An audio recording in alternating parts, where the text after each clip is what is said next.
I'm into tech and into gadgets. A couple weeks ago, I saw the Fitbit Air come out, and I saw it as a price tag of about $100 with a free monthly software option.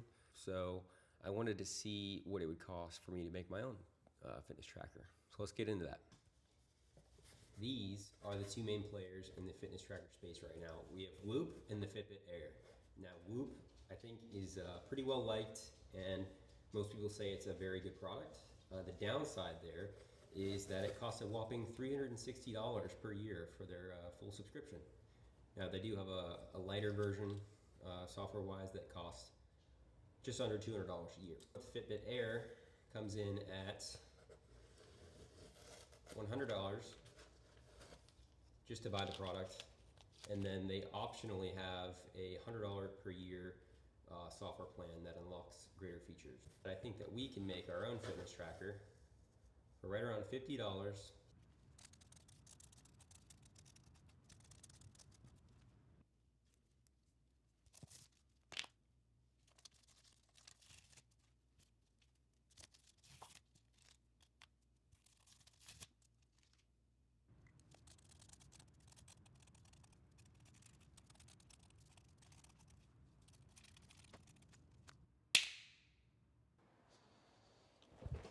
All right, we've got a couple sensors and our processor. Now what do we do? Well, we need to connect them, and then we need to write some code that allows the processor to talk with the sensors to give data back to the processor, and the processor can actually manipulate that data into form that's readable to us and the kind of information that we're looking for. So the first step is to do something like this. This is a breadboard.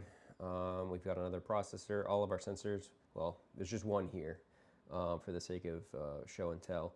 But basically, this connection allows us to validate that our sensors are talking, they're providing data, and that the code that we wrote is actually providing us with information that we care about.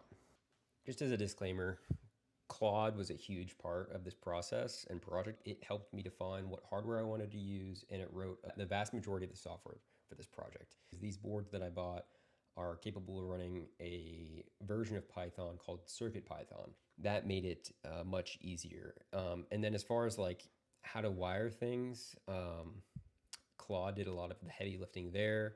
I will say that the better questions you ask, the better answers you're going to get out of it. At first, it didn't have me adding any of these resistors. They call these pull-up resistors on the sensors for enabling the communication between the sensor and the processor board itself. Small things like that didn't come across initially, so it takes, a little bit of time to try and iron out the details. Okay, so we have our hardware. I briefly touched on the software, and now I'm going to bring you up to speed on where we're at for this particular video. I envision this being at least a two-part, maybe a three-part video, just based on how long it's taking me to get through each of these steps. So I'm going to give you a real quick rundown of where I'm at in the process of this project, and then explain what to expect in the next couple of videos. So I have a decent script that is running on the hardware. The challenge right now is getting away from the breadboard and into a wearable device that will let us really test the hardware and the software and validate that the data that we're receiving is meaningful. To do so, we need to make a housing. I'm very deep into the process of making a housing. Here is a side-by-side view of all the design iterations that I've had for the housing itself. So on the left is the most immature, on the right is the current version.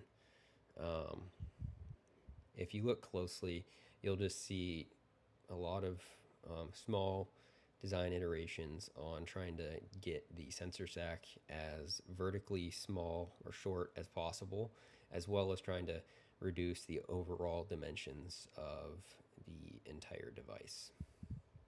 Here is a copy of the current version that I'm moving forward with.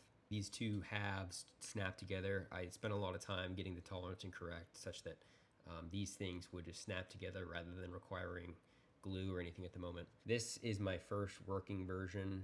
I had it in a housing, but then I kept having to manipulate it and try to tweak sensors and so forth. And in doing so, I broke a lot of the soldering joints.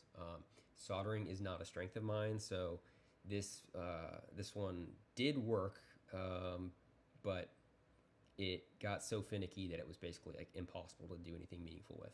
So what I'm doing right now, and what I'm about halfway through, is transferring sensors into a new housing because the last one I melted some in the soldering process. Transferring the sensors into this new housing, and then I can actually start trying to validate data. That's the long story short.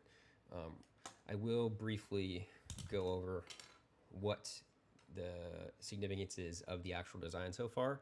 So two critical things are skin contact. So skin contact is required for two of our sensors. One is the temperature sensor and the other is the PPG sensor, which is the rectangular section you can see there. The PPG sensor shines light into your skin where it is observing the reflections of light on your capillaries. It's using that information to determine heart rate variability, as well as oxygen saturation. So, but skin contact is critical for this because if not, the sensor gets flooded with outside light and then it can't extract any meaningful data. So that is like one of our key design requirements. All right, the second one here is this hexagon shape. So like I said, this is for the temperature sensor. Now, our temperature sensor is this red board here, which on the back side, there is a small chip that is actually what's reading the temperature. And this chip needs to be in contact with whatever you're trying to measure temperature-wise. So the intent here, the challenge with this is like if you just try to make that chip there in the middle touch your skin, it'd be very difficult to make like a robust design because that's not a very tall surface. So that would be a challenge. So my idea was to take essentially the head of a small bolt, chop it off, and then grind both sides flat, and then apply some thermal paste to one side. So then essentially what that does is allows you to take this small hexagonal slug, if you will, press fit it into your housing. The thermal paste on one side touches your temperature sensor, and then essentially the heat from your wrist will slowly heat up the metal slug, and eventually it'll find thermal equilibrium and it will be roughly the same temperature as your skin. I think this has sufficient thermal mass that it will work pretty well. But like I said, we really need to get the entire thing buttoned up and put together so we can actually test these things. While I'm soldering here, I want to point you down to the description of the video. You'll find the parts list for the project. You'll also find a link to the GitHub I set up for this YouTube channel. So far I have one project in there, and that's this project. There you'll find the code as well as the STL files if you're looking to print the same housing that I created here. Beyond that, please provide feedback in the comments, subscribe, and share if you like the video. So here it is on my wrist. As you can see, it's rather large. I've got relatively small wrists, so that certainly doesn't help, but you can, I mean, it's pretty big. Okay, I have it soldered up, plugged in, and the code is running.